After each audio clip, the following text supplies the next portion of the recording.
ये बात मानते हैं कि नहीं मानते हैं? जी जी जी जी, अब बराबर। अब इसका तीसरा हिस्सा है, वो सबसे महत्वपूर्ण है, जो कह रहा है जी कि हम में से जो सब लोगों के बीच में जाएंगे, संगोष्ठियां करेंगे और अपने आप को मेरिट लिस्ट में आकर चंद्रगुप्त स्थापित करेंगे, ऐसा व्यक्ति जो हमारे क्षेत्र का चंद्रगुप्त बनेगा, मैं छत पे जाऊंगा, थाली बजाऊंगा, दीपक जलाऊंगा और उसका जो है उद्घोष जी करूंगा कि मेरे चंद्रगुप्त जो है ना टीएस मिश्रा हैं, और मैं उन्हें संकल्प, शपथ, उद्घोष, गगनवेदी उद्घोष के माध्यम से विजयी बनाऊंगा।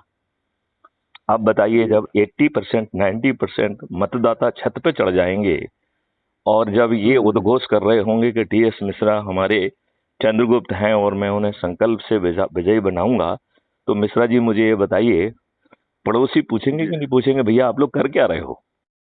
हाँ या नहीं? फैक्ट है सर। पूछेंगे। और सही जब आप उनको बात है। विस्तार में समझाएंगे कि भैया ये बड़ी अद्भुत चीज है, ये जितनी भी दुष्टता है आपके पास में, जो मक्कारी, हरामी, बदमाशी की गई है, जो गुलामों के नियम इन दुष्ट राजनेताओं ने आपके ऊपर थोप के रखे हैं, और ये इतने दुष्ट हैं कि जो 40-45 साल नौकरी करेगा उसे साले पेंशन नहीं देंगे, और खुद दुष्ट जितनी बार शपथ लेंगे उतनी बार पेंशन लेंगे।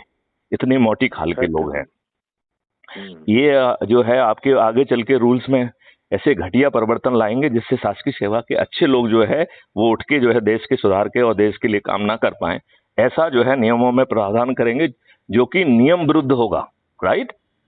जी जी जी। और ये इतने दुष्ट हैं कि इस देश में चपरासी बनने के लिए साक्षर होना भी जरूरी है, सच्चरित्र होना भी जरूरी है कि नहीं है? और यदि बराबर है। चपरासी जैसे छोटी पद के लिए भी पुलिस ने यदि नेगेटिव रिपोर्ट दे दी, तो मिश्रा जी मुझे बताइए, उसको चपरासी की नौकरी मिलेगी क्या? नहीं नहीं होगा, पुलिस मिलेगी, भेज नहीं देगी। मिलेगी।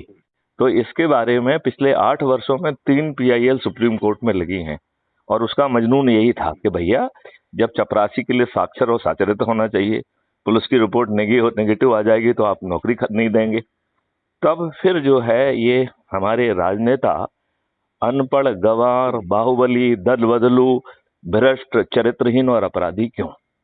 ये सभी भी आभूषण है ना इनके पास। जी जी। मतलब आज के राजनेता ये 5-6 जितने भी हमने उनके एडजेक्टिव बताए हैं, उसको क्वालिफाई करते हैं या नहीं करते हैं? बराबर कर देंगे। तो वो जो है कह रहे हैं, क्या क्या कह रहा है? सुप्रीम कोर्ट ने क्या कहा कि मैं तीनों पीआईएल से, अलग अलग 3 PIL अलग अलग थी, तीनों में उन्होंने पीआईएल कर्ता से सहमति जाहिर की। राइट? और जी कहा कि भाई साहब, ये पार्लियामेंट का अधिकार क्षेत्र है, तो मैं पार्लियामेंट से निवेदन करता हूं कि एक लाइन का संशोधन कर दिया जाए पीपुल्स रिप्रेजेंटेटिव एक्ट 1950-51 में, और वो लाइन ये है जी कि आपराधिक रिकॉर्ड के व्यक्ति को टिकट की पात्रता नहीं होगी। आपका काम हो गया कि नहीं हो गया? जी। इन बराबर। 8 सालों में नरेंद्र मोदी ही हमारे प्रधानमंत्री थे। आज उनके पास लोकसभा में भी मेजोरिटी है और राज्यसभा में भी मेजोरिटी है, लेकिन दुष्टता देखिए आप कि इन्होंने जो जी है अच्छे चरित्र के लोगों की बजाय दुष्टों को ही टिकट दिए। आपको मालूम है, हम आंकड़ों से अब आपको समझाएंगे। जी देखिए, जो अभी वर्तमान पार्लियामेंट है 2019 से 2024 का, जो जी। मेंबर ऑफ पार्लियामेंट ने अपने एफिडेविट दिए हैं, उसके हिसाब से 44% मेंबर ऑफ पार्लियामेंट जो है वो क्रिमिनल रिकॉर्ड के हैं। राइट? हालांकि एक जी PIL ये भी लगी है कि ये एफिडेविट झूठे हैं, मतलब वास्तविकता में इससे भी ज्यादा लोग जो है आपराधिक रिकॉर्ड के हैं।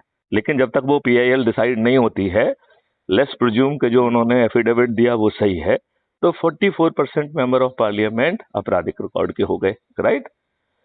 अब जो है, बराबर। पिछले वर्ष उत्तर प्रदेश का चुनाव हुआ, तो उसमें ये संख्या बढ़ के 51% हो गई है। उत्तर प्रदेश की विधानसभा में 403 सदस्य हैं, उनमें से 205 जो है आपराधिक रिकॉर्ड के हैं। अब कमाल देखिए, इस वर्ष क्या हुआ। 10 मई को कर्नाटका का चुनाव हुआ और उसमें ये जी। संख्या बढ़ के 55 हो गई। अब ये दुष्ट राजनेता मध्य प्रदेश में 60-65 तक तो ले ही जाएंगे इसे। बराबर। जब जब अपराधी ही चारों तरफ से होंगे, तो डंडा इनका होगा, तंत्र इनका होगा और चूतड़ हमारा होगा। जी जी जी। और ये बेहद ही मोटी खाल के घटिया लोग हैं, है कि नहीं है? हाँ, फैक्ट है, घटिया है। तो अब आप ये बताइए, क्या भारत के हर नागरिक को 21 महालक्ष्य जो कि देश को परिवर्तित करने वाले हैं, जो कि गुलामी के जो नियम कानून को आमूल चूल परिवर्तन